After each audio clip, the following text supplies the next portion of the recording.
नमस्कार। राज्य शिक्षा केंद्र मध्य प्रदेश भोपाल द्वारा सतत व्यापक मूल्यांकन सत्र 2024-25 के लिए महत्वपूर्ण निर्देश जारी किए गए थे।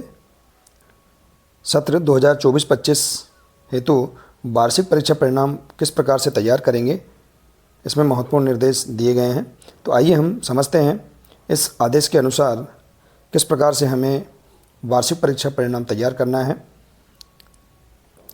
तो देखिए, वार्षिक परीक्षा परिणाम तैयार करने के लिए हम इस प्रकार से इसे समझ सकते हैं कि हम किस प्रकार से वार्षिक परीक्षा परिणाम अभिलेख पत्रक प्राथमिक और माध्यमिक हेतु हम तैयार करेंगे, इसका विवरण हम समझते हैं।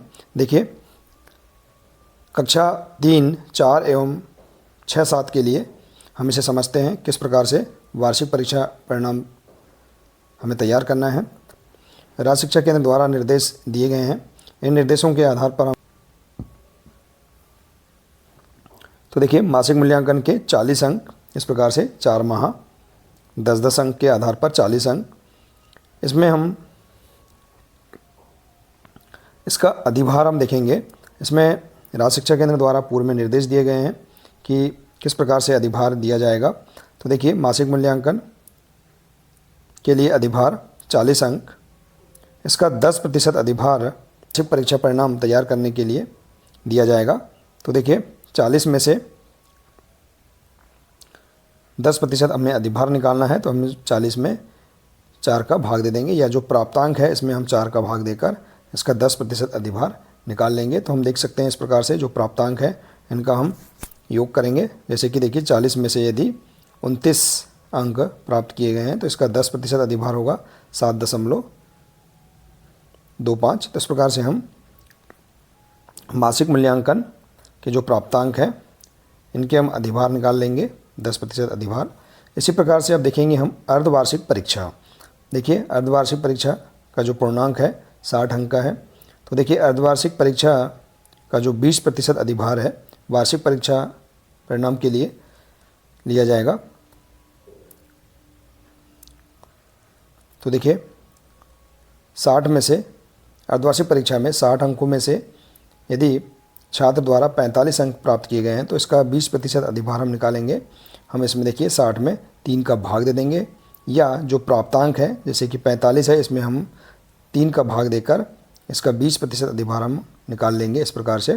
तो देखिए, 45 का 20% अधिभार अर्थात 3 का भाग देंगे तो यहाँ पर आ जाएगा 15 अंक। इसी प्रकार से हम देखेंगे प्रोजेक्ट कक्षा 3, 4, 6 और 7 के लिए जो प्रोजेक्ट अंक है इसमें हम देखेंगे इसका पूर्णांक है 40 अंक। इसमें हमें 2 प्रोजेक्ट करना है, 20-20 अंक के 2 प्रोजेक्ट। तो इसका हम जो अधिभार लेंगे 10% अधिभार इसमें लिया जाएगा। तो देखिए, 40 का हम 10% निकालेंगे तो हम इसमें 4 का भाग दे देंगे। तो इसी प्रकार से जो प्राप्तांक है इसमें हम 4 का भाग देकर इसका 10% अधिभार हम निकाल लेंगे। तो इस प्रकार से जैसे कि यहाँ पर उदाहरण स्वरूप हमने बताया है, यदि 40 में से प्रोजेक्ट के 36 अंक प्राप्त किए हैं छात्र ने तो इसका 10% अधिभार होगा 9। तो इस प्रकार से हम यहाँ पर अंक लिख देंगे। तो देखिए, वार्षिक परीक्षा में जो पूर्णांक है 60 अंकों का, तो इसमें अधिभार की हमें गणना नहीं करना है। 60 अंक में से छात्र के द्वारा जो भी अंक प्राप्त किए गए हैं उन प्राप्तांकों को हम यहाँ पर लिख देंगे। तो इस प्रकार से हम यहाँ पर 60 में से जो प्राप्तांक है इन प्राप्तांकों को हम यहाँ पर लिख देंगे। तो इस प्रकार से देखिए, हम यहाँ पर देखेंगे कुल जो पूर्णांक है वार्षिक परीक्षा परिणाम तैयार करने के लिए जो कुल पूर्णांक होगा 100 अंकों का होगा। तो इस प्रकार से इसे हम समझ सकते हैं। देखिए, मासिक मूल्यांकन के 10 अंक, अर्धवार्षिक परीक्षा के 20 अंक और प्रोजेक्ट के 10 अंक, और इसी प्रकार से देखिए वार्षिक परीक्षा के 60 अंक। तो इस प्रकार से कुल पूर्णांक जो होगा 100 अंक होगा। तो इस प्रकार से हम आसानी से यहाँ पर इसे समझ सकते हैं। देखिए, कक्षा 3, 4, 6 और 7 के लिए किस प्रकार से हम वार्षिक परीक्षा परिणाम तैयार करेंगे इसे हम यहाँ पर समझ सकते हैं। हमने यहाँ पर उदाहरण स्वरूप यहाँ बताया है। राज्य शिक्षा केंद्र के निर्देश अनुसार ही हम आसानी से इसे समझ सकते हैं। तो इस प्रकार से आप सरलता से कक्षा 3, 4 और 6, 7 के लिए वार्षिक परीक्षा परिणाम आसानी से इसके आधार पर आप तैयार कर सकते हैं। अब आइए देखते हैं, हम देखेंगे यहाँ पर इसे देख लेते हैं। इसमें हम देखते हैं अधिभार सूत्र। जैसे अधिभार हम किस प्रकार से निकालेंगे, इसका सूत्र भी है प्राप्तांक गुणा अधिभार बटे पूर्णांक। जो प्राप्तांक है इसमें हम अधिभार का गुणा कर देंगे और उसके जो पूर्णांक है उसमें हम उसका भाग दे देंगे। तो इस प्रकार से हम अधिभार निकाल सकते हैं, या इसे हम सरल रूप में समझ सकते हैं 10% अधिभार है, अर्थात हम जो प्राप्तांक है इसमें हम 4 का भाग देंगे, और 20% अधिभार के लिए जो प्राप्तांक है इसमें 3 का भाग देंगे। तो इसे हम आसानी से यहाँ पर अधिभार निकाल सकते हैं, जो कि हमने यहाँ पर इसे इस प्रकार से यहाँ देखिए समझा है। तो इस प्रकार से हम अधिभार भी निकाल सकते हैं। अब आइए देखते हैं जो बोर्ड कक्षाएं हैं, कक्षा 5 और 8, इसके लिए हम किस प्रकार से वार्षिक परीक्षा परिणाम तैयार करेंगे। राज्य शिक्षा केंद्र के जो निर्देश दिए गए हैं इसके आधार पर हम इसे आसानी से समझ सकते हैं। तो देखिए हमने इसे इस प्रकार से तैयार किया है। कक्षा 5वीं और 8वीं के लिए हमें जो मासिक मूल्यांकन है इसमें कोई भी मासिक मूल्यांकन नहीं है, तो हमें इसमें मासिक मूल्यांकन के अंकों को नहीं जोड़ेंगे। इसके बाद अर्धवार्षिक मूल्यांकन, देखिए अर्धवार्षिक मूल्यांकन जो है 60 अंकों का है। अब हम अर्धवार्षिक मूल्यांकन के 20 अंक 20% अधिभार, तो हम इस प्रकार से इसे निकाल सकते हैं। देखिए 20% अधिभार कैसे निकालेंगे, 60 में हम 3 का भाग देंगे, या जो प्राप्तांक है इसमें हम 3 का भाग देकर इसका 20% अधिभार या 20 अंक हम निकाल सकते हैं। कक्षा 5वीं और 8वीं के लिए प्रोजेक्ट में जो पूर्णांक है 20 अंकों का है, और कक्षा 3, 4, 6, 7 के लिए जो प्रोजेक्ट का पूर्णांक है 40 अंकों का है। देखिए दोनों में हम देखेंगे 2-2 प्रोजेक्ट हमें करना है। तो देखिए कक्षा 5वीं और 8वीं के लिए जो पूर्णांक है 20 अंक का, इसमें भी हमें 2 प्रोजेक्ट राज्य शिक्षा केंद्र के आधार पर जो सुझावात्मक प्रोजेक्ट कार्य दिए गए हैं उनमें से कोई भी 2 प्रोजेक्ट कार्य हमें छात्रों से करवाना है। तो इस प्रकार से पूर्णांक 20 अंक, इसका हम देखेंगे अधिभार जो है वो 20 अंक है। तो देखिए प्रोजेक्ट में से जो प्राप्त छात्र के जो अंक है उन अंकों को हम यहाँ पर लिख देंगे। इसके बाद देखिए वार्षिक मूल्यांकन।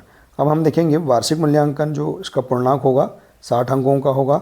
अब 60 अंक इसमें हमें अधिभार नहीं निकालना है। 60 अंक में से छात्र के द्वारा जो अंक प्राप्त किए गए हैं उन प्राप्तांकों को हम यहाँ पर अंकित कर देंगे। तो इस प्रकार से हम देखेंगे कुल हमारे पास जो महायोग कुल जो पूर्णांक होगा 100 अंकों का होगा, 100 अंकों का होगा। तो इस प्रकार से हम यहाँ पर कक्षा 5वीं और 8वीं का वार्षिक परीक्षा परिणाम तैयार करने के लिए इस प्रकार से हम इसे समझ सकते हैं कि देखिए कक्षा 5वीं और 8वीं में हम देखेंगे अर्धवार्षिक परीक्षा इसके 20 अंक, प्रोजेक्ट कार्य इसके 20 अंक और वार्षिक परीक्षा 60 अंक। तो इस प्रकार से कुल यहाँ पर 100 अंकों का पूर्णांक, तो इस आधार पर हम इसे आसानी से समझ सकते हैं। अब हम देखेंगे हमारे पास अगली कक्षा है कक्षा 1 और 2। तो देखिए कक्षा 1 और 2 में राज्य शिक्षा केंद्र द्वारा निर्देश दिए गए हैं कि जो शासकीय शालाएँ हैं इनमें एफएलएन आधारित साप्ताहिक एवं आवधिक आकलन विषयवार निर्धारित योजना अनुसार मूल्यांकन किया जाए। इसमें वार्षिक परीक्षा हमें नहीं लेना है। इसमें जो साप्ताहिक एवं आवधिक आकलन है विषयवार निर्धारित योजना के अनुसार इनका मूल्यांकन आवधिक आकलन के आधार पर किया जाएगा। तो इस प्रकार से हम आसानी से कक्षा 1 से लेकर कक्षा 8 तक जो हमें वार्षिक परीक्षा परिणाम तैयार करना है, इसे हम राज्य शिक्षा केंद्र के निर्देश अनुसार इसे इस प्रकार से हम समझ सकते हैं। देखिए जो राज्य शिक्षा केंद्र द्वारा जो निर्देश दिए गए हैं इस आदेश का हम अवलोकन अच्छे से कर लें। इसके आधार पर हम आसानी से परीक्षा परिणाम तैयार कर सकते हैं। तो आप देख सकते हैं इस प्रकार से। आशा है कि आपको यह जानकारी बहुत ही अच्छी लगी होगी। देखिए यदि जानकारी अच्छी लगी हो तो प्लीज़ इसे अधिक से अधिक शेयर करें, वीडियो को लाइक करें, और इसी प्रकार से इसके आगे की अन्य सभी महत्वपूर्ण जानकारियाँ प्राप्त करने के लिए आप हमारे इस चैनल से जुड़े रहिए। मिलते हैं इसी प्रकार से इसके आगे के अगले नए वीडियो के साथ। नमस्कार।